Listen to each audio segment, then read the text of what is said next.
Hey everyone, what is up? So today we have a very special episode, and I'm just going to say real quickly, if you haven't got a pen and paper handy or something to take notes on, damn get it now, for sure. This is episode 52 of the ABoutWellbeing podcast, and today I have a very special guest, Mojo Mike, and from the mojomasters.com.au, and yeah, this podcast is epic. I've jumped on to give it a little intro. It was actually insane. We dive really deep into values, behavioral science, neuro things, philosophy, and this is some really in-depth stuff that could actually really help you with your life, like really help you get clear on just everything, help you improve whatever you're doing. Just like the difference between like noticing where you need to be motivated, how you need to get motivated, and what happens in terms of your drive to success, like what happens internally. Mojo gets into that, and it is awesome to see. So I just give a huge thank you to Mojo as well, putting Adelaide on the map, doing all of these fantastic things, and jumping onto this podcast. So without any further ado, guys, enjoy, because this is a real good one. Listening caps on. If you listen to this in like a 0.4, 0.2 speed, I'd turn that to 1 because it gets pretty quick, pretty quickly. So yeah, guys, big love, and we'll see you in the next one. Enjoy this episode. So Michael, mate, it's good to get in touch with you. How are you? Good. Thanks for having me. That's good. No, thanks for coming on. I remember like reaching out on Instagram to get you on board, and I've been looking at and following like your journey through some of the stuff that you've been doing. And I was really impressed by looking like at your computer screen when you'd had an Instagram story of like all your goals tracked, and you had like all these crazy spreadsheets for like your goals tracking. I thought that was amazing. Yeah. I've only just started doing that, and it's just, I think over the years as I've grown, I'm a pretty big dreamer. So I'm highly entrepreneurial, and especially just big ideas, crazy shit going on in my head. And I found like I would jump around between projects and, chasing all the shiny objects and everything like that. So over the last 6 months or so, I've thought, I just really need to nail down exactly what I'm trying to do and where I'm trying to go, and, what those targets are and am I reaching them? And like most people, you have times where you're really fulfilled and on top of things, and then you have days where you're unfulfilled and you feel like, you're not getting where you need to get. And so I thought, well, if I start tracking everything, then, I can see that every week I'm chipping away. So like I've goals every week where my goal is to do 10,000 podcasts. So I just keep chipping away at that. Like I've done 3 this week. So I'll just keep chipping away at it. Like, and then at least every week I can see that there's progress. Whereas before, when you've got the big goal and the big vision, it seems like you're never getting there and it's never coming fast enough. So yeah, that's why I do that. Yes. What does that look like? Like, what are some of the goals that you've mapped out on there? Man, there's some big ones. 100 world champion athletes I wanted to work with. So I'm chipping away at that one as well. I wanted to work in Australia with 10 of the top sporting organizations. And so I think I've got 3 under my belt at the moment, and just keep chipping away at that. That hasn't been too much of a focus over the last couple of years, but it's time to get back into it and really step that up. I want to work with some of the world's biggest celebrities, and I really want to get into doing a lot more stuff with keeping them on point. I mean, my whole thing is I just love helping people perform. And I think that the most inspiring people around the world are those who tend to push the limits. And I think that they're the most under-supported group of people as well. I find like in our society, if you're down and out and you've hit rock bottom, most people come along and they'll help you out and they feel sorry for you. So they'll, help you along a little bit. And our society tends to give handouts to those people, look after those people. Like, I don't know about you, but I go to get like my body and shit looked after every week. And I've just got to keep forking out the cash. Even though I've got private health cover and all that, I just got to keep forking out the cash. And that's partially understandable. But if in our country, we're lucky enough to have a great medical system, and with Medicare and everything like that, I know that there's gaps, but, globally, we do an amazing job. If you don't have any money, or, you're struggling through life, we're in a beautiful system where you can go and get help and you don't have to pay for that. But what I find is that the problem is that once you start achieving above the average line in this country, number one, you get attacked, you get criticized, you get a whole bunch of averages trying to pull you down. And we tend to support those who live below that line. Now, there are some people who can't do anything about it. Like I've got some of the clients that I work with who, they, due to certain circumstances in their life and the way that they were born or things like that, they'll, I guess in a way, they're never going to live a normal or even above normal life. But what they do is they inspire people through their absolute sheer determination to be better. And I love helping those people, but I also love helping people who wake up in the morning like I did as a kid. And, I got kicked out of school at 15 for fighting, and I was expelled and tried to commit suicide. And at 21, I got diagnosed with chronic fatigue. I got told I had ADHD, learning difficulties and all that stuff. And there was this little thing inside my head that just went, I can be so much better than this. And I can be so much better than this is still driving me to this day. I can be so much better. Like, what can I literally do? And I think those people are the people that inspired the rest of the world to be better. Like growing up, if it wasn't for the people who drove Ferraris and the people who lived in big, beautiful houses and the people who had amazing bodies and the people who had amazing relationships, I would have given up. It was those people that I looked at and went, shit, how did they do it? That made me inquisitive enough to want to learn and to want to be better in myself. And so I really believe it's those in our society that consistently push to be better and to achieve more are those who inspire other people to do more as well.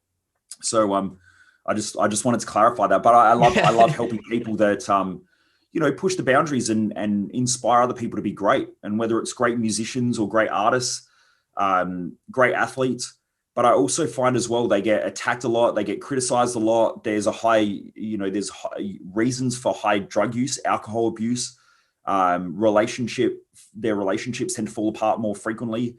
And so they need help, and they tend to get the wrong help because they tend to attract people that always want something from them, who are trying to better their own lives without thinking about the people, that they're working with or surrounded by. And I think that's pretty shitty. I think, those people deserve to be supported and do it in a great way where everyone can win. Yeah, so true. And I was going to ask you, like, why do you do this? And like, why is this stuff important to you? But you just answered all of that. But I'd like to dig a little bit deeper, maybe into that, because you did mention that you went through some hardships.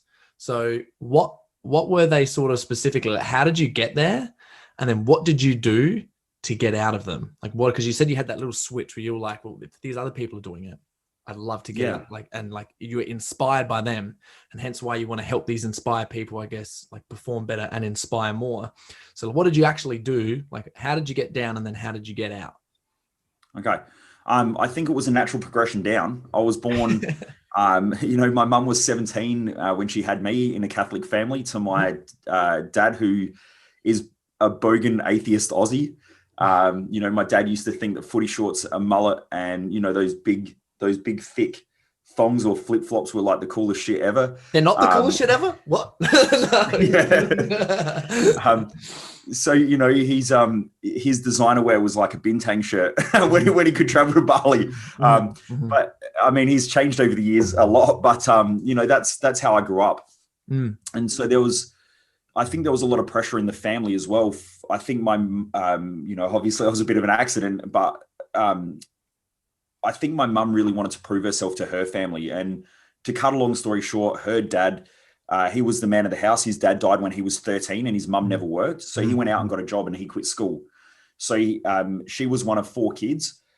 And I think that all my grandfather ever wanted was for all the kids to go and get the education that he never had. And this is like, human behavior 101, is that our parents' insecurities get passed down for us to deal with those insecurities because they haven't. And I think that's what we call evolution. And that happens both genetically or epigenetically, and then also through the behaviors that we learn as we grow up. So anyway, I assume that there was a lot of pressure on the family because all my mum's 2 brothers and sister all went to university, and they all became heads of, huge companies. My auntie was the head of marketing for Mattel, the toy company. In the Asia Pacific region. So she used to fly all around the world. My uncle was very high up in the casino. And my other uncle was the head of the Hotels Association. And then there was my mum, like 17, working at, back in the day, it was John Martin's, but it's, sort of like David Jones or Myer or Target or whatever. And my dad always worked 2 jobs. He wasn't the best at school like I was, and used to cause a lot of trouble. And so, yeah, that's how we grew up. And dad's whole philosophy on life was just, work hard and enjoy life, like live in the moment. And mum was always, you got to work hard for what you want, but you've got to get a good education. You have to be good at school. And then once I started going to school, I remember like the first week of school, I ran away from school. I just left in the middle of class. Like I went out, I think, to the bathroom and just ran home because I was like, I don't want to be here. I hate it. And that was like my whole school. My whole schooling was like that. I'd one grade of, I think in grade 11 at school, because I got expelled at 15 in grade 10 and I ended up going back to a different school in 11 and 12. But I remember there was one term where I think I had 32 days off in one term just because I wouldn't go to school. Like my mum, I'd pretend to walk to school or walk to the train station. And then when I would watch my mum leave and drive out the driveway, and then I'd walk back home and just spend all day at home, like I just didn't want to go to school. I hated it. They know. Yeah. I couldn't really see the point, but I was always interested in certain things. Like I was always really good at geography and I was really good at things with my hands, like mechanics or woodwork. And they were the things that I enjoyed because I could see like the practical application of them. Whereas things like mathematics at the time, I couldn't see the application of them. I wanted to do really well at physics, but I wasn't good at mathematics. So that wasn't going to help. And then, I was a bit of a troublemaker at school. I had bright red hair. I had freckles. I was chubby. And so I used to get picked on quite a lot. My parents every weekend used to go partying. And so I would always get dragged along with my sister. And so we'd get to school on Monday. Everyone else has played football and soccer or, all these other sports. And I just didn't fit in. And so I felt like I was sort of a bit of a loner, but I was friendly with everybody, but I never really had a friendship group. And so like on school holidays, I would paint model airplanes. Like I love painting model airplanes and I would work on cars as well. So I bought a car when I was really young and I'd just sit in the shed and work on it. And then, obviously expelled when I was 15. And then I just realized that I was always in trouble at school. I was always in trouble at home. I felt like I wouldn't get anywhere in life. My mum always used to say, you got to get a good education so you can go to university and get a good job. Well, I knew that was never going to happen. I related money to being successfal and I knew that would never happen without an education. So I tried to commit suicide. Or I wanted to commit suicide. And it was at that moment when I was about to do it that I just realized that I couldn't make anyone else happy in life. And I just had to do this for me. And I think that was the first big turning point, was like that absolute rock bottom of, you know what, no one's here for you. Just do it for yourself. And that was a massive change for me. Then as school went on, I went back to school and I did okay. I started creating new friendship groups. I did all right. Like I played football and things like that. I had friends and a friendship group and it sort of changed the way I looked at things. And I did start to enjoy going to school a little bit, but I probably enjoyed recess and lunch way more than I actually enjoyed class and after hours. But ended up finishing school not knowing what I wanted to do. I thought I wanted to do marine biology, but I just knew that I wouldn't do it. Thought I wanted to be a fighter pilot because I think I watched Top Gun too many times. And then, I think from there, I just realized like I need to do something with my hands and I need to figure out how things work because I've always been fascinated with that. So I became a diesel mechanic and started working on Caterpillar mining equipment. And when I was there, I just hated it. I hated it because every day I'd crawl under trucks and, I'd come home and just covered in grease and dirt and shit. Like you literally had to wash your fucking hands for like half an hour every day, like scrubbing the crap out of your nails. And the only place that I really enjoyed going was the gym. And from 13 years of age, I started training. Like I started lifting weights at home. My dad always played sport. He was quite good at football and cricket. So he played at a state level. And that was the only place that ever made me feel good. I had bunches of mates there. Like all day I listen to people bitch and moan. I don't get paid enough. This is bullshit. Boss is a knob. All of this crap every day in the lunchroom, just people complaining about their shitty lives, even though this was the start of the mining boom. So they're all making tons of cash. Now I got told that when you make money, you go out and you buy things. And when you buy things, then you're successful. I saw these people happy, had all this. I had all these people around me who were like, from what I knew, super successful. They're making tons of money and they hated their life. So there's a bit of a gap there.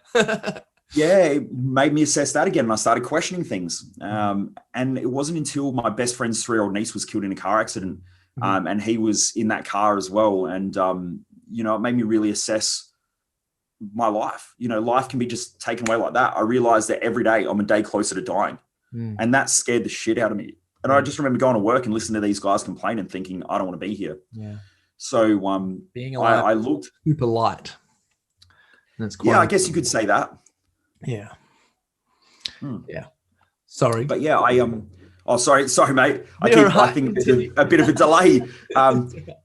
But yeah, I just got to the point where I was like, well, I wonder what else is out there. So I started looking through the newspaper for jobs, and I saw this ad and it said, become a personal trainer. And it was back in those days, it was 18 months to become a trainer. And I thought, well, I love the gym. I love helping people. How old were you here, by the way? Just give myself a timeline. I think about 20. Okay. Yep. Maybe 21 around that time. And actually, I looked in the paper just before my friend's niece was killed in the car accident. Yeah. But that was sort of like the big clicking point where I realized, like, that's it, I'm out of here. Yeah. So I ended up going back and doing night school, and it scared the shit out of me because it brought up all the things from when I was a kid. Learning difficulties, not smart enough. I was a dumb shit at school. And now I've got to go back and study at school with these other adults to do night school. And like, I'm a dumb shit. And all of that stuff, came up. But once I started studying something that I loved, I was a straight A student. All of my lecturers offered me jobs before I finished. But yeah, I ended up getting signed off my apprenticeship a year early. And that day I got signed off, I left. I just got my shit. I put it in the car, went to the boss, and I said, look, I don't want to be here. I don't want to do this. And he said, what are you going to do? And I said, I don't know. It's not this. And he looked at me. So this is at the time I was working for a trucking company, and the head of the trucking company was a trucking tycoon. Yeah. And he said to me, he goes, do you mind if I swear on the podcast? Oh yeah, absolutely. Swear as much as you like. Awesome. So he looked at me. He's this little old Italian guy who's got like probably tens of millions of dollars. And he looks at me and he goes, Michael, don't end up like the rest of these fuckers. Go do what you love. And that was it. I put my toolbox in the car. That's some great wisdom. Yeah, from the old Italian guy. Thank you very much. Espresso for you later. Like, yep. No, that's great. It was good. But then I got home and my mum, I'm unpacking my toolbox. Mum says, what are you doing here? Told her, she burst into tears. What are you going to do with your life? If you stick at it for 10 years, you'll be successful. You'll have a house. Yeah. You'll be able to get married. Get a wood band. Yes. So, it was all of that shit as well that I had to deal with. And I just wanted to go and be a trainer. And so I ended up walking into the gym and said, look, just give me an opportunity. I'll do anything. I'll clean toilets if I have to for a while. I just want to work in this industry. And they gave me a job working on the front desk. And eventually, one thing led to another, and the boss came to me after a couple of months, and he said, Michael, I know you're not qualified yet, but everyone loves you. Like everyone, everybody's names in the gym. Yep. You talk to everybody. You go up and train with the boys. I know you're fully competent. In fact, like you've got more skills as a trainer than most of the trainers here. If you don't tell anyone you're not qualified, just start. And that was it. That was my foot in the door. And since then, I've never stopped studying. Nice. So how is that where is that like from that? So what was the journey from that to what you're doing now? Okay. So I started working in that gym and we set up a franchise system. There are a lot of independent little gyms in Adelaide, and there are a couple of, back in the day, it was almost like the Wild West of personal training. I'm 37 at the moment, 38 this year. So back then it was like, I'm 22, 23. And it was literally the Wild West. Like personal trainers were essentially a dude on stage who did like this sort of shit and jumped around, in almost like leotards, even though this was like the early 2000s. Oh, bring back leotards. I want to get on stage with one of those bad boys. Yeah, it still had that sort of vibey thing. Yeah, it was like Les Mills was just starting to come in as well. Okay. It was, and then all the personal trainers, most of them back in the day were just jugheads. Like they were the dudes who walked off of footy fields.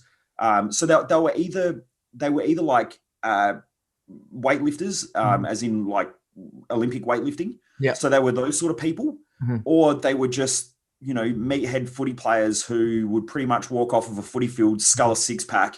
And that was like their recovery. So it was a bit crazy. And there were some really good trainers, but there was also a massive gap. There was no real cross promotion between like medical professionals and personal trainers. So these were the things I started working on where I used to work as well with the boss there. We would go out and we would do seminars for doctors and other medical professionals to sort of teach them like we can help. And there's a place for us here because they just saw us as all idiots. And then we started building a franchise system, and I went out and started training other gyms and other gym owners, like how to train people properly and how to think about Instead of just coming in and doing the typical like 3 exercises for 10 reps and 3 sets, it's like there was a little bit more to it than that, depending on what you wanted to achieve. So we started working with other gyms, and that's where I realized that I actually love speaking in front of people, even though I was scared shitless because I had all this stuff about being judged and for the way that I looked growing up. I brought all that stuff back up, but I just dealt with it and kept moving on. To cut a long story short, I then ended up leaving that gym, went and worked at Fitness First when they first started here in Adelaide in High Marsh. I think they only just had the city one, but I was one of the first trainers there. And I just built up a huge network of clients there as well, some really good contacts. And then I decided to leave and go and work in a medical center. And so I worked in the medical center for about 3 years. And it was a bit of an eye-opener. Like I wanted to go there in order to learn off these medical professionals. And in a short period of time, I started realizing that most people weren't on the same page. I found that the physios hated chiros, the chiros that I was working with hated physios, the nutritionists hated the naturopaths hated nutritionists, and doctors seemed to hate everybody. And they thought the sun shone out their ass, even though every day the waiting room was full of the same people who were always sick, and the doctors were fucking sicker than most of their patients. And it just was this really shitty environment. And I thought, I don't want to be here anymore. Like, I don't want to do this. And this was like 3 years I was in that, doing like physical rehab and, strength and conditioning and all that sort of stuff. And what I started realizing, especially talking to a lot of the patients, I'd just walk out and sit in the waiting room, just chat to people when I had spare time. And I found that most people knew what to do. They just didn't do it. Yeah. And so, it wasn't a gap in what we were teaching them. It was a gap in the way that they thought about what they were doing. And so I started asking the psychologists who worked there a lot of questions. And I was shocked. I was shocked that a lot of the answers that came out of her mouth were either, I don't really know, I don't really understand, or it was something that didn't really make sense. Now, I'm a really practical guy. So for me, when I study, if there's no practical application, then there's no purpose of studying it. And I just felt like that there were a lot of labels. Like they could label someone, it's because they're in a narcissistic relationship. But in my head, it's like, why? Why would someone put themselves into a situation like that? There's got to be a reason. And so I started diving in, and I traveled all around the country. I did 3 Nlp Master Programs, hoping that would open my eyes up. And then I was horrified at that whole NLP situation in Australia, because I found that there was really one major provider globally or there was maybe 2, but the majority of it was just copied and passed down and parroted, and no one actually did research. Very few people ever actually dived into the research of how they actually came up with that shit. And a lot of it was just observation and theory. So I was like, well, we've observed this, so this seems to be the way that it works. But once I started applying it to clients as well, I found that there were incongruencies and discrepancies. And so I was like, I got to dive deeper into this. And unfortunately, I signed up and did 3 master programs with 3 different providers who all said they were the best in the world and that they had the latest and greatest shit. And it may have been the latest in the 70s, but it sure as shit wasn't in like 2008, 2009, 2010. It's sure as shit not now.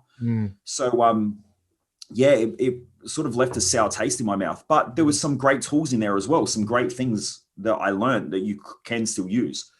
So then I started running seminars around health and mindset, and that's sort of where it took off. And then over time, I just sort of really specialized into human performance and helping people perform better, and then using mental performance tools to just help people kick massive goals in their own life. I've found like it doesn't matter the shitty situation that a person's in.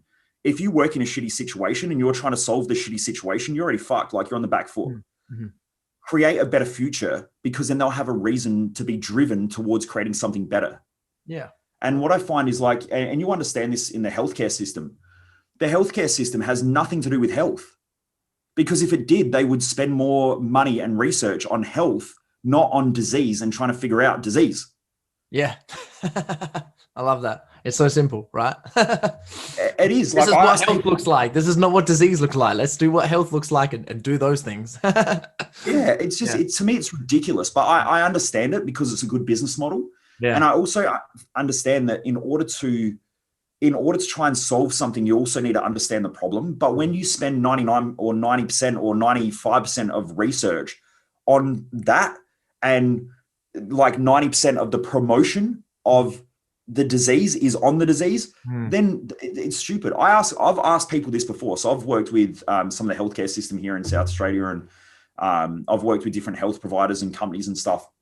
And I'll ask them this, I'll say, you know, if you want to get rich, who thinks that it's probably a good idea to go and interview the 100 wealthiest people in this country? And everyone puts up their hand. Yeah. And I go, if you could have access to those people, what do you reckon the value of that would be? And they all think that it's highly valuable. And then I go, if you wanted to get rich, would you go and interview the poorest people who are living on the street and have no money?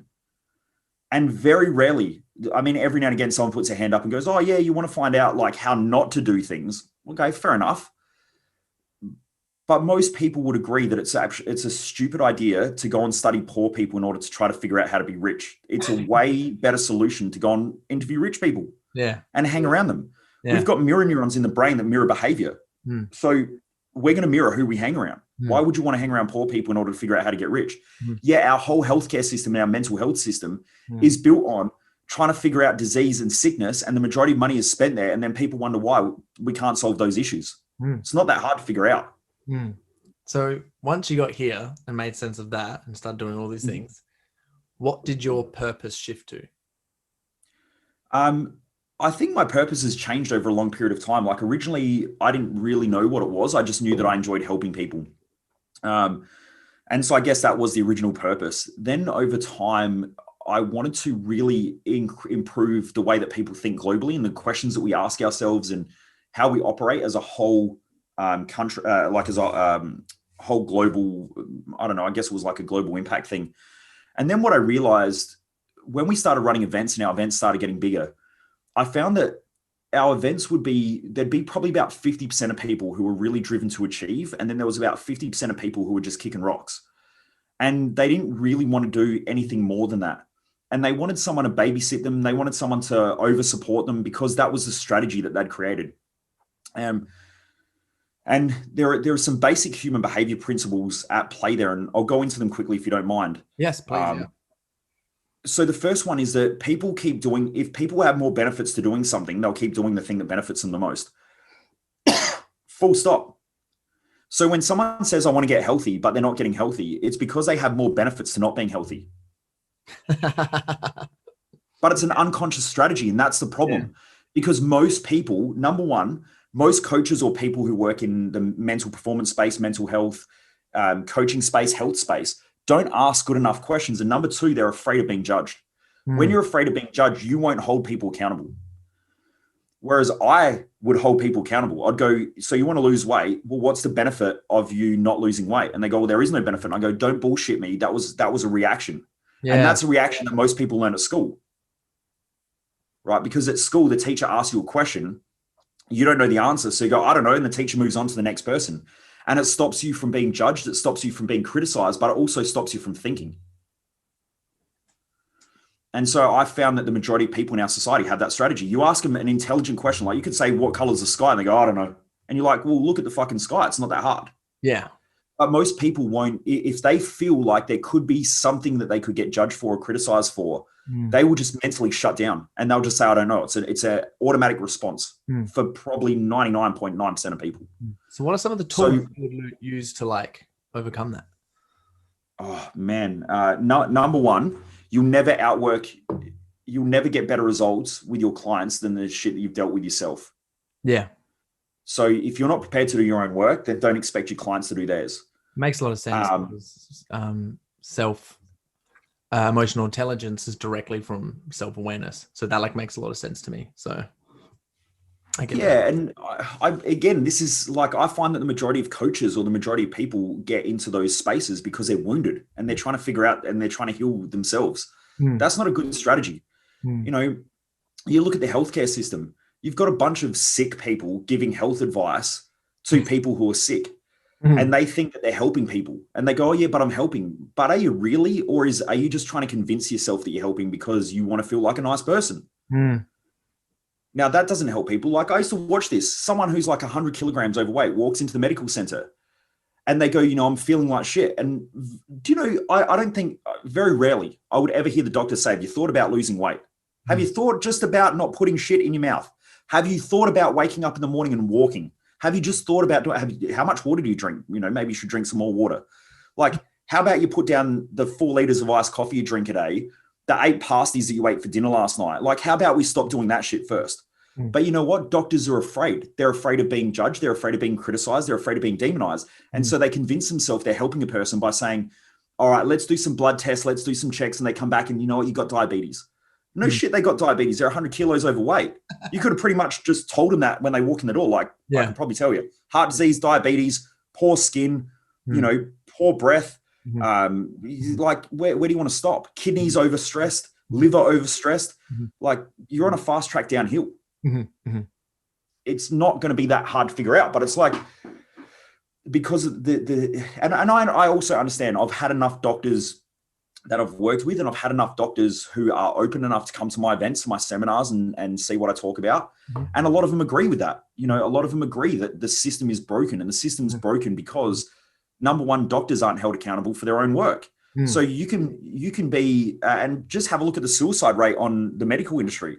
Have a look at the abuse of drugs in the medical industry as well. Like, those statistics speak for themselves. You know, so I think that in order to really help people, you've got to help yourself first. So that's my number one strategy, is like, do your own work. And I've had heaps of coaches come to my events, and I say, do your own work. Like, if I see all this shit every day, like, become a 10 figure a month coach, or become a 100 grand a year coach, or a 6-figure coach. You know how many of those people are 6-figure coaches? Yeah. Like 1 out of 100. That's their strategy, though, of getting to a 6-figure coach. So they're using their clients as a stepping stone. Okay. Like, how about you become a 6-figure coach from being a really good coach, and then you teach coaches how to be a 6-figure coach? Yeah. It's not that hard, but it's people. Yeah, but most people use others as a stepping stone. The mental health industry is full of people that are mentally aren't the healthiest. They haven't done their own work, but they feel like they're a good person because they've got this guilt or this shame or shit from their past, that they think that if they're helping others, they'll be seen as a good person. When you are a good person, you realize that no one else makes you feel like a good person. You're a good person because you know you're a good person, and you're doing what is true to you. And you can only do that to the point that you're prepared to get criticized. So how, you know, what are you going to do? Yeah, exactly. So number one then would be do your own work. What would number two Number be? one, do your own work. Number two, never stop learning. Always be a student of life. Yeah. Every person I've come across who thinks that they're smart normally end up feeling dumb because someone else will come across them and point out all their weaknesses. And I used to do this as a coach. I was insecure about my knowledge. So I used to think that the more that I knew, the smarter I was. Whereas now I realize the more that I learn, the dumber I am. Like, how many rabbit holes are there, and how deep do you want to go down them? Like, that's the only question. Yeah. Super true. Super true. What would be another technique? One more mental tool that you use that I think would be really handy. As far as tools go, I mean, I've developed some of the world's most advanced mental tools, so it's hard.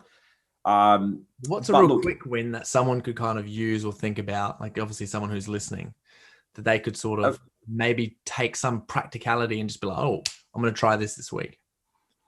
I'll give you an easy one. I'll give you an advanced one. Cool. Number one is that your mental languaging is going to be super important. And I know like Tony Robbins goes into this sort of stuff, and it's very basic. It's very basic, like NLP, that sort of stuff. But the self-talk and the language that you use is going to directly affect your actions and your behavior. So just be aware of it. Like, if you don't have a journal, I mean, I keep mine everywhere I go, but just grab a notepad and just write down, like, at the end of every day, I write down how my day went, but I don't write it from the third person. I write down, like, today I've had a shitty day. I'm pissed off because of these reasons. And you get it all out of your head. What most people in our society do is that when they have stuff going on in their head, they tend to want to talk to others because they think that it depressurizes, but it actually doesn't. And this is why I think that the mindset and mental health system is very heavily broken, because part of the strategy is always about talking. You got to talk about your problems. That's sort of step one for awareness, but you can get awareness without talking about your problems.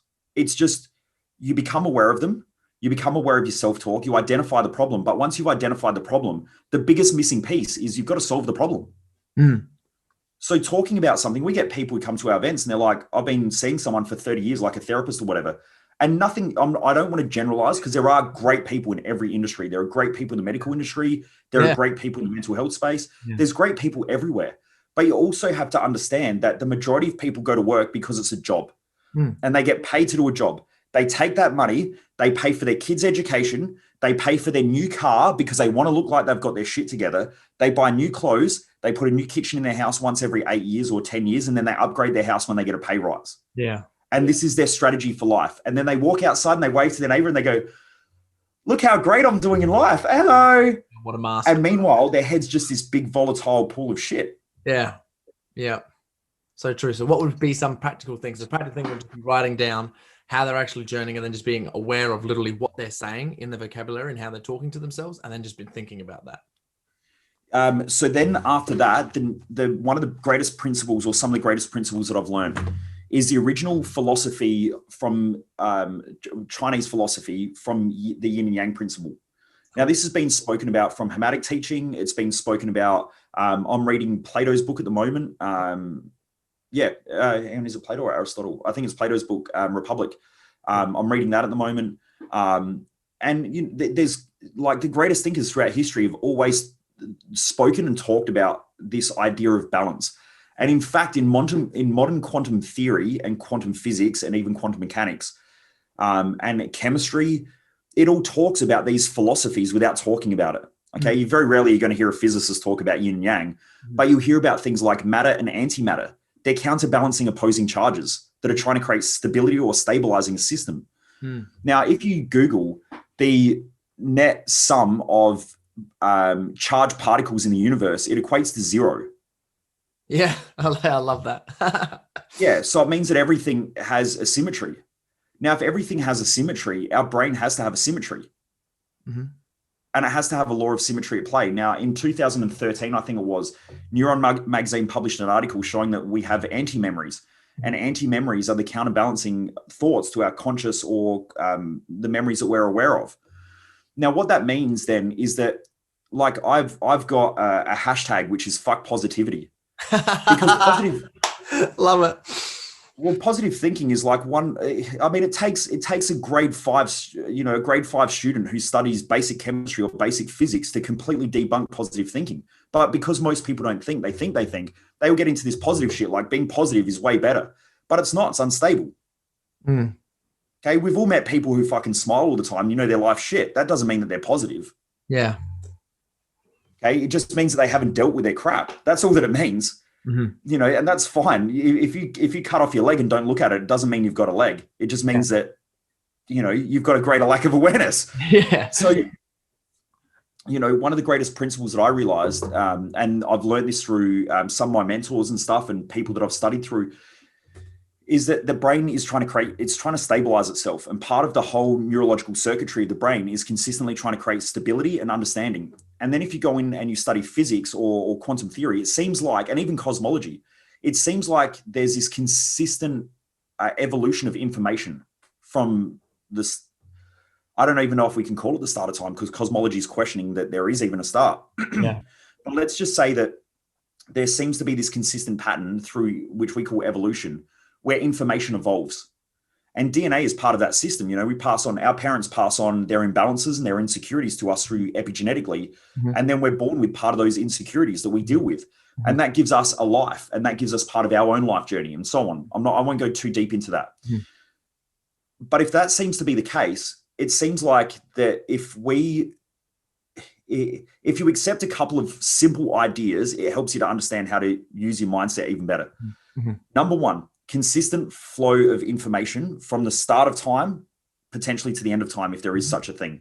But information always evolves. Now, if information always evolves, and the way that we evolve things is that we solve one problem and we just create another problem.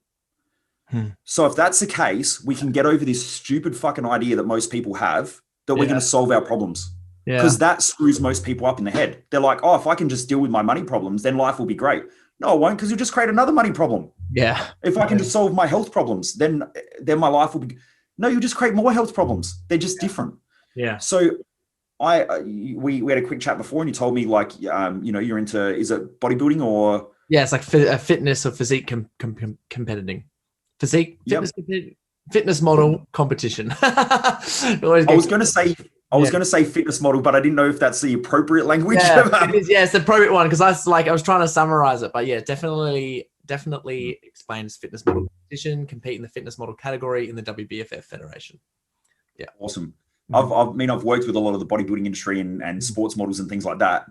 It's just people get a bit funny when you label their categories wrong. Yeah, so they do. Sometimes. Yeah, that's why I just prefer to ask. Makes sense. But even in that, I know that based on understanding a very depth of human behavior, your biggest insecurity will be the way you look and your body. Usually, a lot of the time it would be. Mine, I was actually very intrinsically motivated, and I sort of kind of started training out of the fact that I love myself and that I had like big goals and aspirations to That's not true.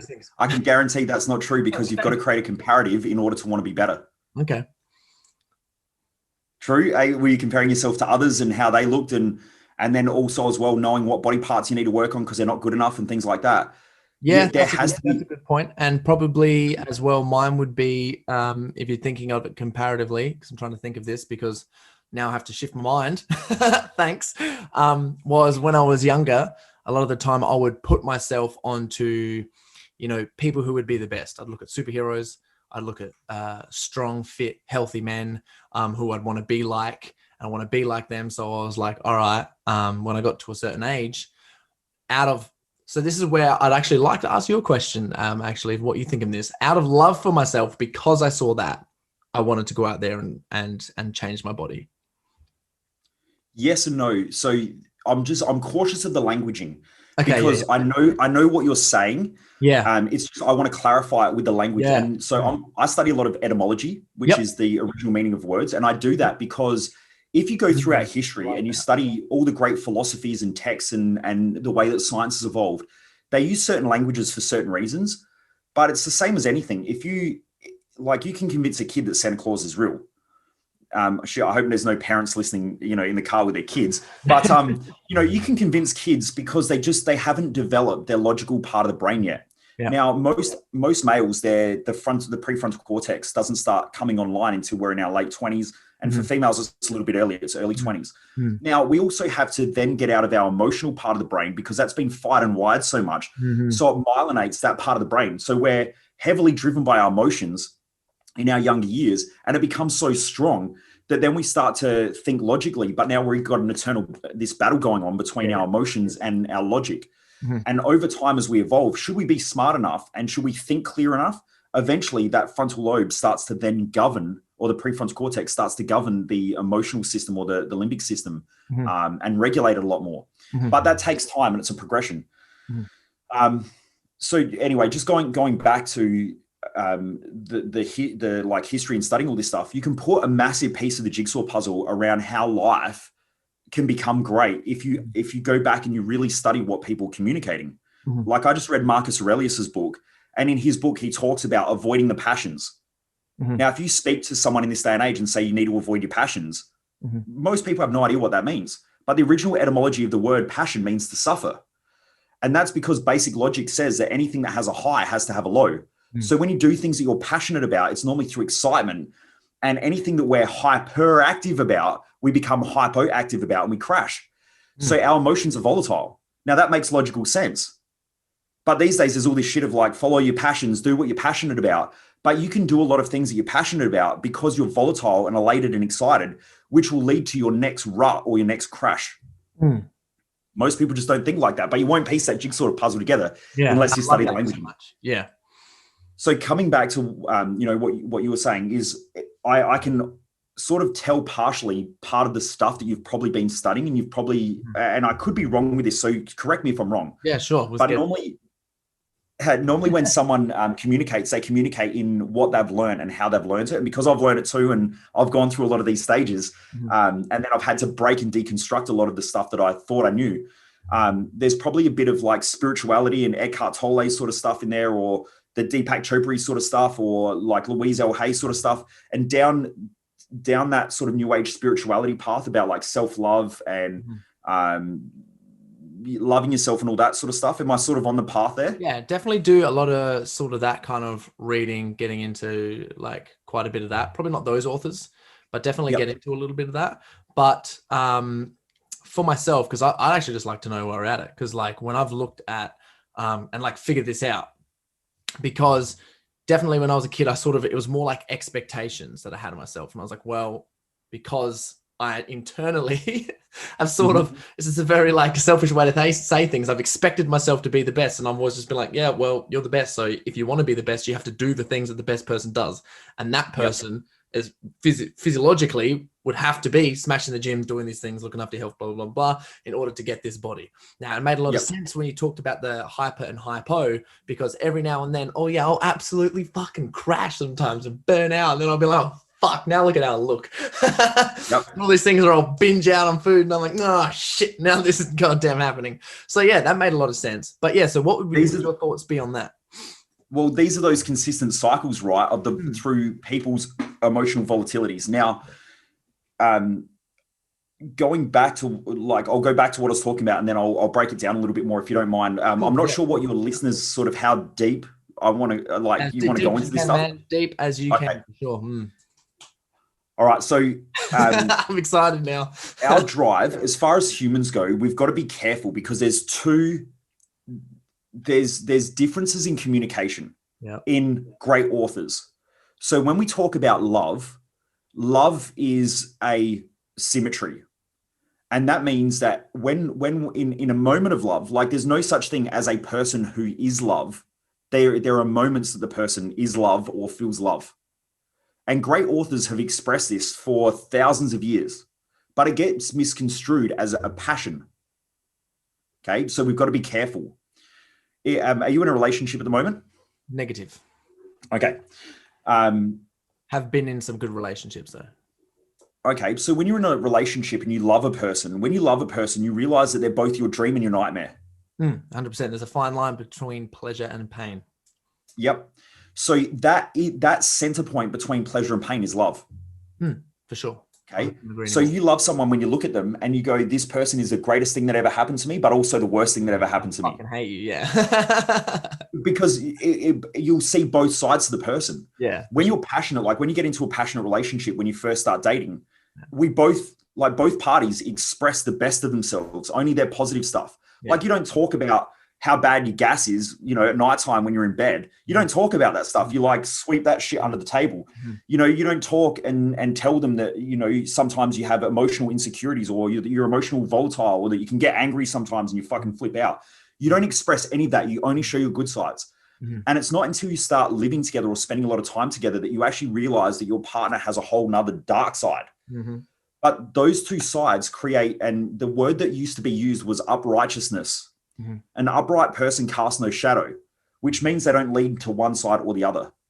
But when we're self-righteous, we lean to one side and we cast our shadow.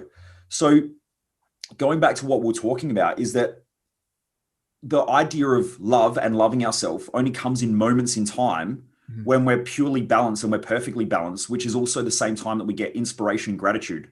There is no such thing as a grateful person. There are moments of gratitude. There are moments of love. And they're those instant moments. Like, I don't know if you've ever listened to a song and there'll be something that happens in the song and it almost feel like you're welling up, but you're not sad. It's just, you almost feel like there's just overwhelming emotion. That's love and that's gratitude and that's inspiration. But most people confuse it because most people don't really have it. So they mistake passion for love.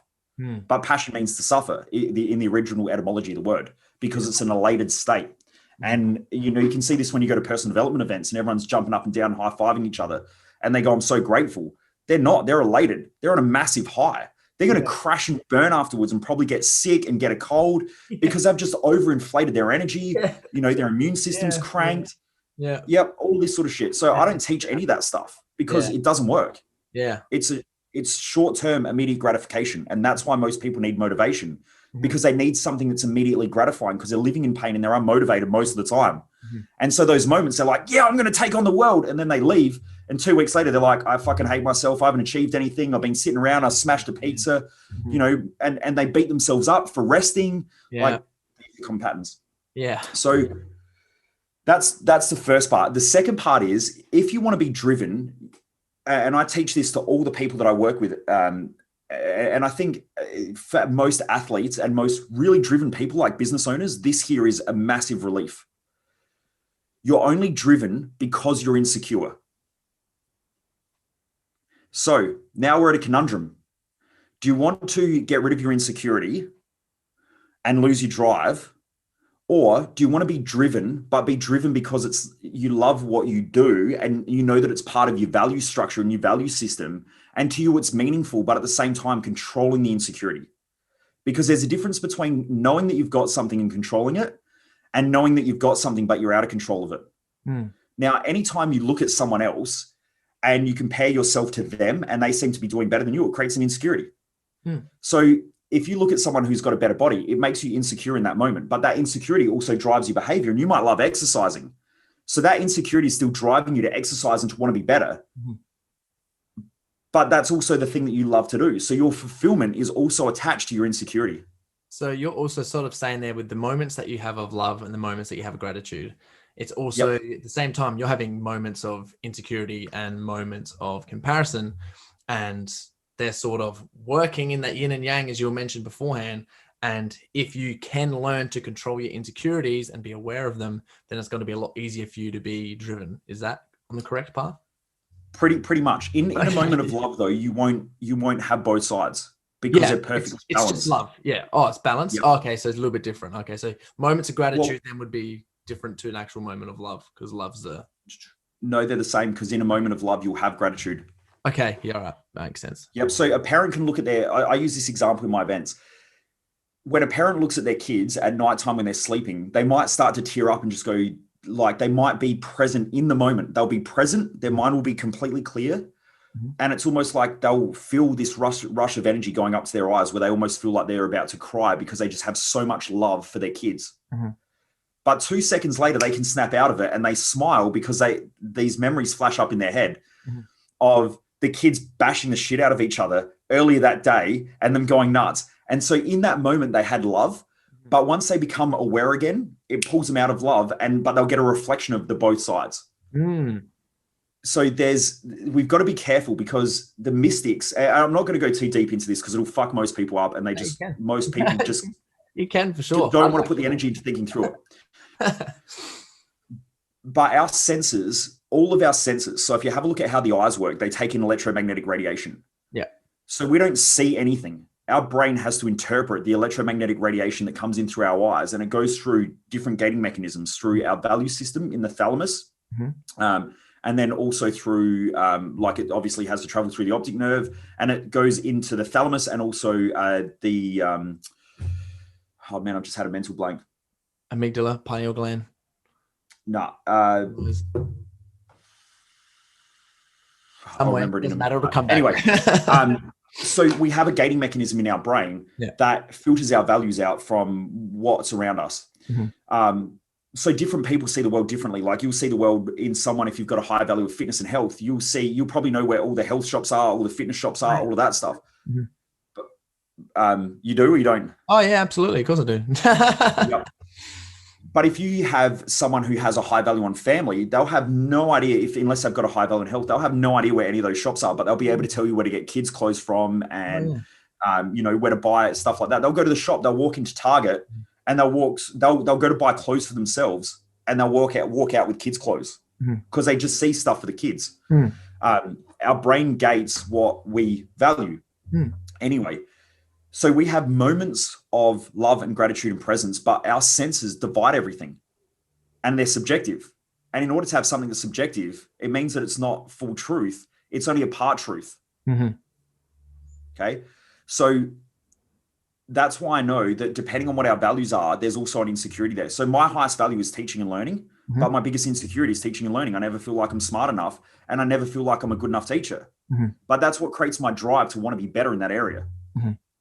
So basically what you're saying, like, very in the most simplest layman's terms possible, is embrace your insecurities. Yep. I love it. At the same time, though, if you're living outside of your values and you're trying to be like everybody else instead of being yourself, and you're untrue to who you are, your whole life will be a fucking mess. Yeah, so true. Because sorry, mate, go ahead. I was just going to say, remember what you were going to say, because I don't want to break your train of thought. So like just for an exercise, like just to simplify it down again, is get clear on your values, understand them, do the work so you know what your values are, and then figure out what your insecurities are and embrace them and use them to drive yourself. Cool. Now where were you? So I know I have an insecurity around the way that I look and my physical appearance, which then drives me to want to exercise and want to train. Now, should I keep that in a fine line and exercise and look after my nutrition and things like that? It's okay because it's under control. And I actually feel like I'm accomplishing something and I'm moving in the direction to fill up that insecurity. But at the same time, I eat shit food.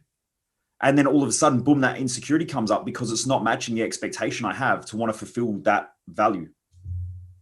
Go through that again, because I find that really, really interesting, because I think this could really help people just with their relationship with a whole bunch of different things. Can you just like explain that on like just a little bit deeper, just a little bit? Because as an example for myself, as being a fitness competitor, when like if I haven't mapped out and got extremely clear on my goal, like really, really clear, and why it's important to me, and then how that is important to my entire life and the goals and stuff that I want to achieve. And obviously the values with that. If I'm not clear on that for the next, 3-4 months that I'm going to be doing, being extremely strict on something, and I haven't thought about those things and I haven't mapped it out, then I go and fucking cheat, or I'll binge out, or I'll have something. And it's not until I keep cheating and get to the point where I've gone, fuck, I need to be in line right now. And then I have to go through and think, why is this important to me? Like, how's it going to contribute to my entire life? And what am I actually going to do step by step for the next 3 months and for the next day and for the next week in order to stick to all the things that I need to do so that I can achieve a body that I'm like satisfied with. Also, I figured this out because I was doing a lot of personal development, and at the time I'd spent about $100,000 or so on personal development over like a 5 to 10 year period, and a 5 to 8 year period or whatever, and traveling around and learning and doing all this stuff. And I thought that I would learn all of this like motivation shit to get to be motivated all the time, to achieve my health outcomes, to not self-sabotage, to not have procrastination. But the more money I spent, the more disappointed I became, and the more illusioned I was. Because I would tell everybody how happy I was, how positive I was. On the inside, I was this fucking mess. And I would have times where I was like that, like, everything's going great, life's great. And I felt like I was crushing it. And then like 5 days later, I'm not wanting to get out of bed in the morning, just stressed out. I'd walk into my office, I'd turn on the computer, my brain's mush, I can't focus, I can't work. Then I start beating myself up, like get shit done. And then I'd avoid doing things and I'm procrastinating. And then like, that's it. Now the downhill cycle starts. And I would eventually get in so much pain that then I would just get shit done, because the pain of doing it was the pain of not doing it was way worse than the pain of actually doing it. So I seem to be driven by this, like needing to get out of pain. And I think that's how most people live, is they're in this consistent state of wanting to get out of pain and wanting to not have their insecurities or not feeling shit. And this one day I had this huge meltdown, and I ended up going to, you're from SA, aren't you as well? Yes. Yep. So on Frederick Road, there's a place called, or there's a cafe near the golf course. It used to be called the Perfect Cup. It's just changed its name. And so I went down there and I sat there and I started mapping out all these tools that I'd learn and all this stuff this knowledge that I'd gathered, thinking like, literally, why am I so fucked? Like, why does this shit keep happening to me? Why can't I seem to achieve? And I had these friends who were achieving at higher levels. I had clients at the time. I had some pretty hefty clients as well. And they're coming to me for help. And I'm like having these mental meltdowns. And what I realized is that in your own brain, you need to understand what you're trying to achieve. And you've got to get really clear on it. Exactly what you said. Now, most people do that through goal setting. The problem with goals, though, is that they're massively unfulfilling. And they're unfulfilling because they're a point in time. And so you're going to work really, really hard, and you're going to suffer until you get to this point where you're going to reward yourself and feel good for this moment in time. Now, it could be a day, it could be a week, it could be an hour. Could be fast. And then, Yeah, and you're going to have to now go back and set another goal. So you're going to live for 3 to 6 months feeling like shit, pushing yourself, grinding, struggling, and then you're going to get to this point where you get to celebrate how great your life is for 5 minutes to maybe 3 or 4 days. How fucking shit's your life going to be? So I realized like that's a poor strategy, but it's a strategy that most people operate under. And it only takes, I had to do this for one of our courses. I went back and I studied the history of like habit creation. And most neuroscientists and researchers with their theory of habit creation are using mice, which are more primitive. So they're using a more primitive animal to figure out how humans operate, essentially. And what they're doing is they're rewarding it with sugar water or cocaine. Yeah. 2 of the most addictive substances on the planet. So their theory around habit creation and goals and how the brain myelinates is that we suffer in order to get this reward, and the reward's so fulfilling that we want to do this reward again. And should we keep getting rewarded, we'll keep doing this stuff. But that's not how intelligent humans operate. You know, I've been fortunate enough to work with world champion athletes right through to multi-billionaires, people who are tens of millions of dollars, hundreds of millions of dollars, and so on. I've been private coach to those people. Now, they don't operate like that. They operate differently. And so I wanted to know what that was. But anyway, the first thing is you've got to get clear with your values. Now, your values are massively distorted because from a young age, you distort and give up your values to your parents, to your teachers, to people around you, to the kids at school, because you're trying to fit in. And we're emotionally driven. So we lose ourselves. And part of childhood is losing yourself so that as an adult, you need to find yourself again. Yeah. And part of that finding yourself again is a fulfilling journey. So I'm about to say the hero's journey. It's like your own little hero's journey. So yeah, it's a good way to use that. Sorry, continue. So yeah, we go through that journey. So we need to get clear on our values. What's really meaningful to me? Now, at first, most people have no idea. Like I've had probably about 1,000 and maybe 1,200, 1,300 people come to our event. We've got an event called Thrive Time. To that event. And I watch it every time it happens. Most people go like, shit, I have no idea what my values are. Then we spend time fine tuning them. But even after that, it might take anywhere from 6 months to a year to really get clear and really like chip away all the stuff. Because not only do you have to get clear with your values, you've got to do a lot of the personal work, the internal personal work to chip away all the stuff that's not your stuff. So the first thing is values, then purpose. Purpose is the fulfilling journey every day, and so are your values. So right now I'm teaching. I'm fulfilled. I don't need a goal to do this. It's just that this is the fulfilling part of my life because it's what I love to do. So when you set your life up to live a life that you love, you don't need rewards because the reward is life. And most people live a shitty life, and that's just because they've set it up that way. And our whole schooling system, our whole society is set up that way to think that, you know, if I buy this, then I'm going to feel happy. Or if I get this body, then I'm going to be happy. And the truth is you're not. Yeah. You're happy with the process of getting that thing. But when you wake up every day and you do what you love, that's the reward. Yep. Yeah, I definitely agree with the reward and the process for sure. And if anyone who's listening and you've been listening from the start and I asked the question for what is Mojo's purpose, we finally got there. But it makes a whole lot of sense. Now I understand actually why you put that in there. And like, now I'm going to listen to this again so I can actually like try to internalize that myself.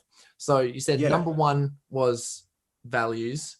And removing baggage, which makes a lot of sense. And then number two is purpose, and the reward is life, and the reward is actually living in the process. Sort of. That's a quick little. That's like the quickest. I try to break it down to like a sentence. Yeah. Well, number one is values, because values and your hierarchy of values determine your fulfillment in anything. But your values are also your insecurity. So the higher the value, the bigger the insecurity that you have around that thing. And that's why you've got to deal with it. And the idea of values, the reason why we get fulfilled is because we see that part is missing in our life. And it's the attainment of that thing consistently and the consistent work at it that makes us fulfilled. If you have an empty cup and you wake up in the morning, you've got that empty cup, you want to go and fill that empty cup up. And that's where your fulfillment comes. So if you live outside your values, you do shit that's unfulfilling. Whereas when you base your life on the life that you love, you do things that are fulfilling because it fills your cup up. And then as your highest value is fulfilled, the cup overflows into your second highest value, into the third highest value, and so on. So when you live a life that you set up based on the way you love to live, then you can fill up as many cups throughout the day that you possibly can.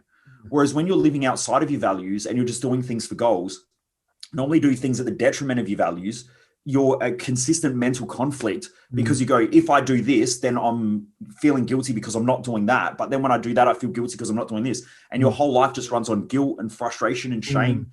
And that's why, like, all of our events, I spend so much time talking about values and getting clear with values for that exact reason. Because without that, you're essentially setting yourself up for mental destruction. And that's, I believe, why we have a lot of the mental health issues that we have. Because in this country, there are so many opportunities that I don't know about you, but if you've ever gone to a Chinese restaurant and they bring out a menu that's like a phone book and you open it up and at first you're like, yeah, I could do that, or I could do that, and I could do that. And then after a while, you're just like, shit, I just need someone to choose for me because I can't make a decision. You start getting frustrated and stressed out. Power's gone. Yeah. That's most people's lives, right? We've got too much opportunity. And with social media, there's so many things that we start comparing ourselves to, like they've got a better car, better house, better body. And so it's like, shit, I need to be all these things and I can't be anything. But if I'm doing that, then I'm not that. And now we've got this mental chaos. So values number one, purpose number two. Then you need a mission. Okay, cool. I like that. Mission is long-term. Like at the end of my life, these are the things that I've done. Yep, I like that. And mapping that because out. It creates pretty simple. Yeah, it creates a driver for our future, which then means that we don't get trapped in the past. And most people that I speak to who come to our events and stuff have been trapped in the past for way too long because people want to allow you to keep talking about your problems. I tell people at my events, I don't give a fuck about your problems because the more you talk about them, the more you reinforce them. So let's not do that. Yeah, I love that. Yeah. So what are three things that people could do to get really clear on their values? You won't. that's why it's like asking what are the three quick things that you could quickly tell someone if they wanted to build their own house. So true. It's like, I mean, that everyone wants that. Like I get asked every time, what's your morning routine? Well, it's my morning routine. I built my morning routine around my values and around what I'm trying to achieve. I normally tell people, if I tell you what my values are, my morning routine is, and you try to copy that morning routine, you'll stuff up your life. Yeah, for sure. Build your morning routine around what you love to do and which is your values. Okay. So yeah, I mean, everyone wants a simple answer, but there is no simple answer. The thing is that it's hard work, the same as anything. Like if I ask you, what are the three quick tips that you could give me to transform my body? Yeah, I always say it depends. I always go, it depends on you and your DNA and all the rest of it. Yes, that's a real good question. Well, I just want to kind of leave people with like some tips because it just leaves me with a question where I'm like, well, I want to learn more about my values, even long term or short term, whatever it is. I want to learn more about them and I want to get more clear on what they are. Like, what do I start doing? Come to one of my events. That's why it's 4 days. I get it. One of the events for sure on the list. I actually wrote that down. I was like, next time he's doing one, I'm definitely going to suss that out. For sure. I mean, that's why it's like, I've tried, if you speak to anyone who's done like one of my events, like Thrive Time, I speak for like 45 hours. Like we start at 10 a.m. We finish at 10 p.m. for the first 3 days. And then the fourth day is 10 until 6. And even then I'm pressed to try and get out as much information as I need to in that event. And then even there, for the people who love learning, there's a rabbit hole of events that then branch out off of those things because it's, everyone wants a simple answer and what the simple solution is. I've had people at my events go, is there a book that you can read that tell you all this stuff? And I'm like, that's essentially the books. All of those. It's about $1 million to study. So there's a library over here you can read and spend ages. It's like, well, you can spend 4 days with me and a couple of grand, or you can do what I did, which is spend the last 15 or 16 years traveling all around the world. And I've spent over $1 million on study. So like, it depends. Do you want, I think most people are looking for the quick fix. Is it just like learning about yourself? No, not a quick fix. Is it like, if you were to summarize, okay, so it's the dedication over the next 5 years or the next, however long your life is, of just consistently learning about yourself, consistently overcoming yourself, and consistently questioning your values and consistently coming at them again and again and again, and to eventually figure out what they are and then trying to live between those and do the actions and do the things that you're doing for that. And then when you're fucked and everything goes shit again and your insecurities flare up, maybe shift it again because something else has changed, like whatever that is. Is that sort of along the lines of? I'll leave you. I'll give you a couple of, because there's no simple answers to the questions. I get it. It's like going into a biochemistry lecture and going, if you could just summarize it in like one sentence, how could you do it? Yeah, I get it. But I'm trying to make some real good sense of it here. Like in like terms, if you're like, what is a fast food restaurant chain look like? And you'd be like, well, something that has like a drive-through and something that has like, a menu there. Like that's how I'm trying to just explain this for, getting clear on like, what you could do for your, like whatever your values is. Yeah. So first of all, for just values. Yeah. Just values. Well, you already partially live your values anyway. Yeah. So what I find is that most people say they don't know their values, but when you have a look at what they prioritize in their life, their life normally reflects their values. They just don't admit it to themselves because they're conflicted between other people's values that are intruding on their values. Love that. So that is beautiful. Yeah. Like that is huge. I remember we had this mum who came to our event, and I remember this one clearly. There are certain people that I really remember their stories and things like that because they're awesome. Yeah. And she's sitting down the back of the room at the event that I was talking about, Thrive Time. And she's sitting there and she's like looking all frustrated. I walked up and I said, "What's going on?" And she said, I think I've figured out my values based on what you've asked, but they're incorrect. And I said, "What do you mean?" And she said, "Well, I've gone through and I've really thought about what I prioritize in my life and what I do and where I spend my time, my energy, and where I invest my money and all this sort of stuff." And she said, "But I've got business, I know my family's my highest value." And I said, "Well, what do you mean? If that's the answer, then that's the answer." And she said, "But they need to be my highest value on my mum." And I said, "No, they don't. The majority of mums and the majority of parents don't have kids as their highest value. It's just that there's someone around them who pushes that on them." And I asked her the question and she almost backflipped off of her chair. I said, "Who's the one person in your life who has their highest value as family and they project that shit onto you?" And she her eyes lit up and she goes, "That's my mum." And I said, "So your mum does everything for the family?" And she said, "My mum would give up everything just to make sure the family are okay." And I said, "Would you give up everything to make sure that your family are okay?" And she said, "Oh, if they were really sick, but that's an emergency situation." I said, "On a day-to-day basis, if like, let's say you ran out of bread, would you leave work?" And she's like, "Fuck no. Business, it's the business. Like the business has got to operate." And I said, "Where do you find the most fulfillment? Do you find the most fulfillment, like if I gave you 10 hours to spend with the kids today or 10 hours in the business, what do you really, where do you feel the most fulfilled and what would you really love to do?" And she said, for me, I find more fulfillment in the business." And I said, "Well, business is your highest value. It's that simple." And if you have a look at their week, you've got 5 a.m. in the morning or 6 a.m. in the morning, right through to 6 or 7 o'clock at nighttime in the business. It's just, she feels guilty because in our society, there's this whole, there are common patterns in our society. And one of them is once you have kids have to be your highest value. But that's bullshit. That's like probably 1/10, maybe even 1/20 of the population have kids as their highest value. But then I get people come to my events and they're like, "Well, kids are my highest value." And I go, "What about your husband?" "Oh, well, yeah, they're my highest value." And then I go, "Well, what about your health? Like, you don't give a shit about your health and you prioritize that over your..." "No, well, my health's number one. Like, if I don't look after myself, then I can't look after my relationship and I can't look after my kids." And I go, "Well, you're screwed."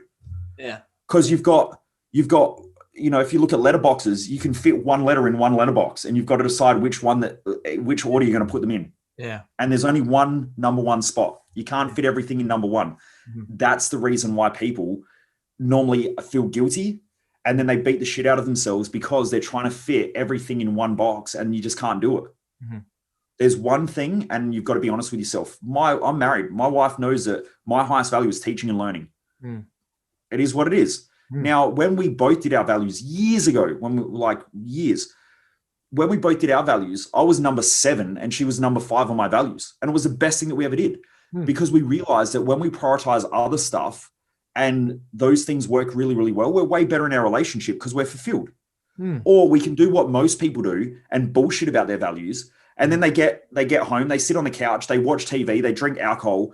Maybe they medicate themselves as well through painkillers or antidepressants or anti-anxiety medication, which are all numbing agents, and they numb themselves emotionally so they don't have to feel what's going on, because your emotions, I'm not going to get too deep into this as well, but I've got all the science to back this shit up. Your emotions normally, in most cases, are triggered because you're out of balance in some area of your life. So they're a feedback mechanism. When you have imbalances in your thought processes, emotions get triggered. Now, you can if you just look at basic neuroscience and neurochemistry, your thought processes will trigger and change your hormonal sequences. And it's those sequences that make us feel a certain way. They're chemical imbalances. Yeah. But you've got to ask the question, what then changes the chemical imbalance? And it's perceptions. Okay, it's not that hard. Like, you throw a snake in the room and you get one person who hates snakes. They automatically, once they have the perception of snake equals dangerous, it's something that challenges their life. Anything that challenges life, our brain will trigger a neurochemical change instantly. And it's saying, get out of there. So you go into flight, fight, or freeze response. Okay, so we've got the sympathetic system working. Now, if you have a person standing next to them who has a background in snakes and they grew up, they look at it and they go, it's just a carpet python. They pick it up and they hold it and they go, it's cute. Now, some people throughout the day have those stress responses because they go, shit, I'm not at home with the kids, but I need to be here and I need to be working, but I need to be at home with the kids. And that's the stress response. It's a perception. And then they go, well, my hormones are out of balance. There's biologists have done tests and I'm chemically in balance, which is why I feel this way. But it's your feelings that they're trying to tell you that there's something that's going on in your thought processes that are creating an imbalance and you're not aware of them. So we're going to trigger something to make you more aware. And so when we have mental imbalances or perception imbalances, it eventually leads to chemical changes, and those chemical changes create feeling imbalances. Okay, so you can easily, it took me about 4 years to do all the research of this stuff, but we've had medical doctors come to our events and it blows their friggin' mind. Yeah, I'm just making a lot of clicks from other stuff that I've researched and I've looked and I was like, oh, that makes sense. And I'm like, yeah, that makes a lot of sense. And well, that's a bit over my head there, but that there makes sense. Yeah. So if we're aware of the way that we feel, if you're getting home at nighttime, you're sitting on the couch and you're thinking about work and you're thinking about career and your partner's sitting right next to you and you've convinced yourself that your partner is your highest priority, but you're spending the majority of the night thinking about work, it tells you that career is probably a higher value than your relationship. And you probably should be working right now on the stuff at work or prioritizing your time better or being more effective at what you do so that when you go home, you're more present. Yeah. And then, yeah, so true. I was gonna say, and communicating that like you did with your partner, having that communication there so you both exactly know what is happening there. So it's not like difficult and it reduces the amount of friction because you know exactly with each other's priorities and values are, and you can accept that, especially in the other person. No, I love that. If I put a camera in most people's house, most people, when they're sitting there watching TV with their friends, their family, or even their partner, they will tell you that their partner is a higher value than other things. But when you look at it, they'll be sitting there scrolling on social media or doing things that are distraction as an avoidance mechanism of actually connecting with the people that they're around. Yeah. And I remember having this conversation with my family because my family used to say, Michael, you prioritize work over us. You don't care about us. And they use guilt tactics. Guilt is a strategy that other people use to get you to live within their values. And so they make you feel like shit.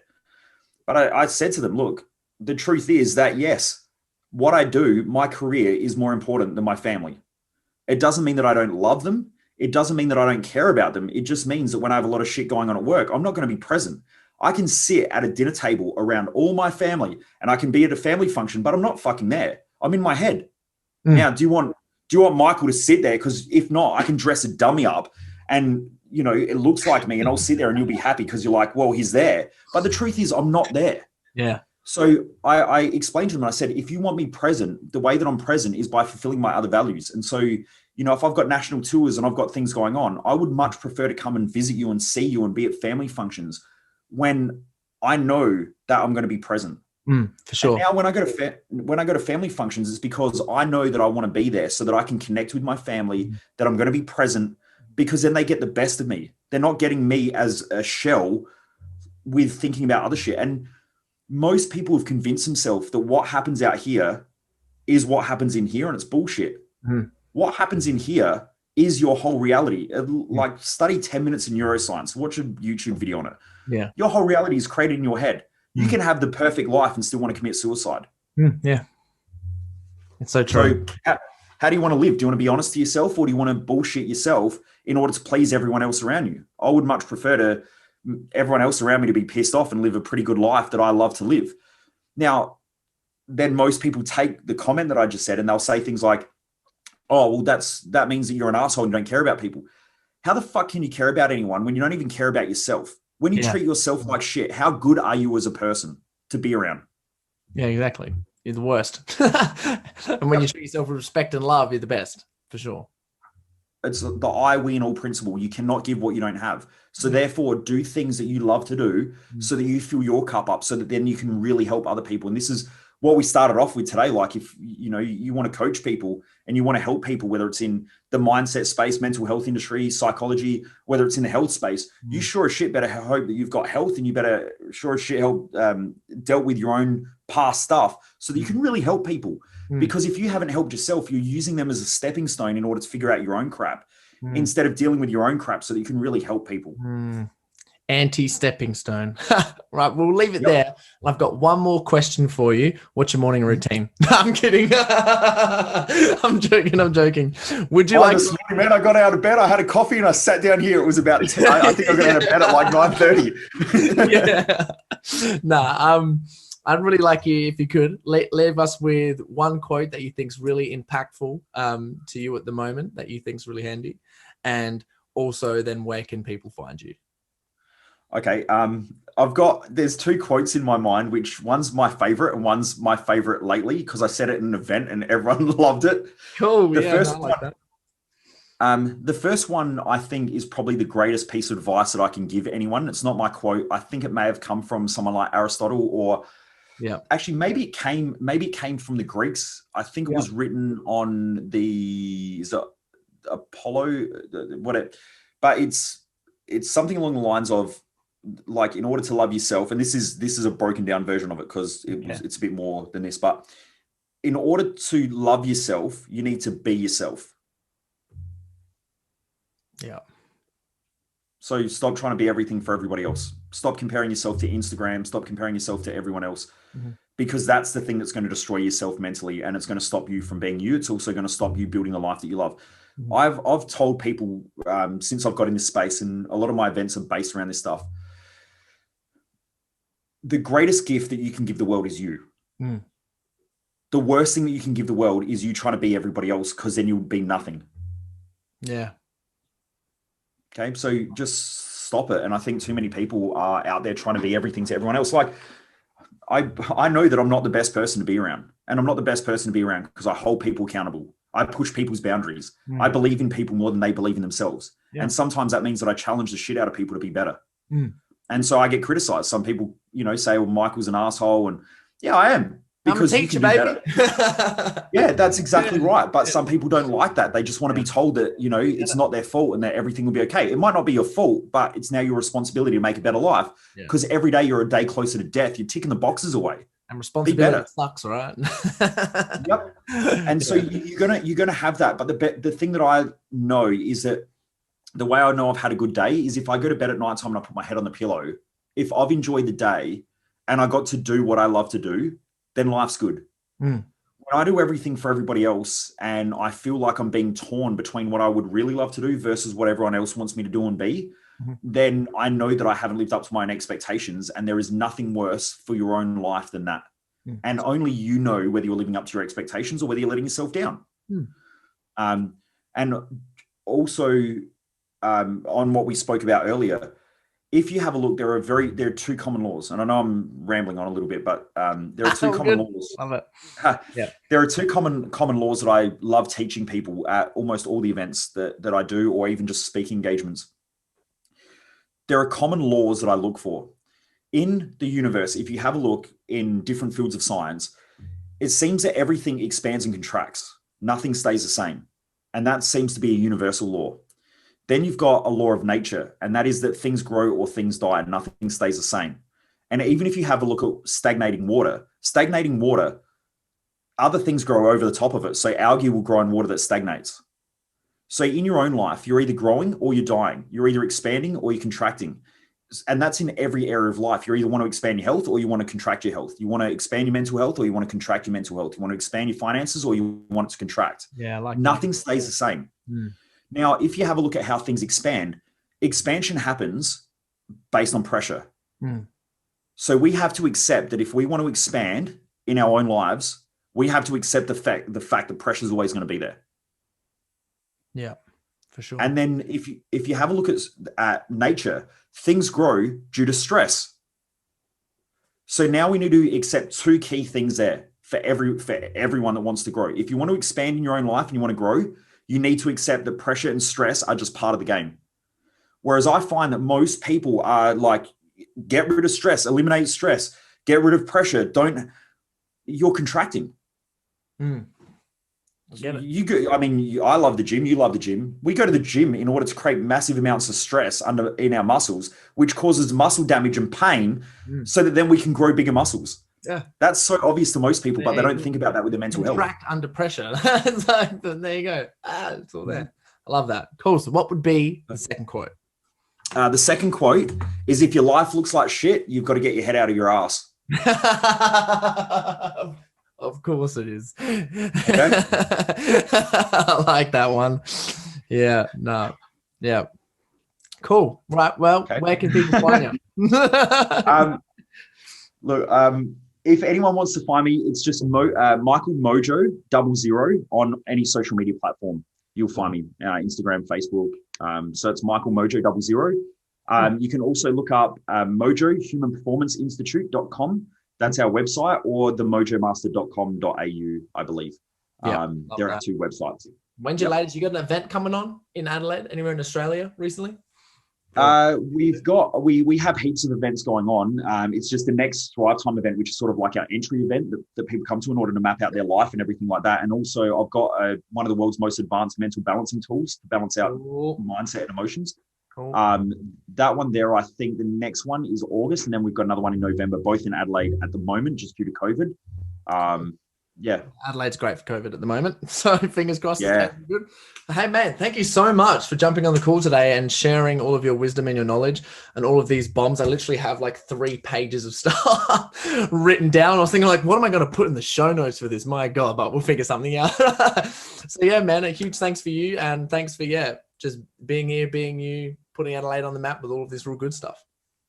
Awesome. My pleasure. And, I hope to hear from some of the listeners as well. Like, please feel free to shoot me a message and let me know if you've listened to it and if you like anything, or, I'm more than happy to answer questions if anyone's got any questions as well. Thanks so much for having me. And thanks so much for all the listeners as well that want to keep growing. It's one of the hardest things that you ever do, is to sort of focus on yourself and to keep growing and keep expanding as a person. So true. And I'd love to get you back on for an episode 2 sometime in the future. When you started talking about the emotions, I was like, I'd love to go down into this as well. So hope everyone gets I'd love to. All right. Thanks, mate. Cool. So I won't finish there. That's just the end of the podcast.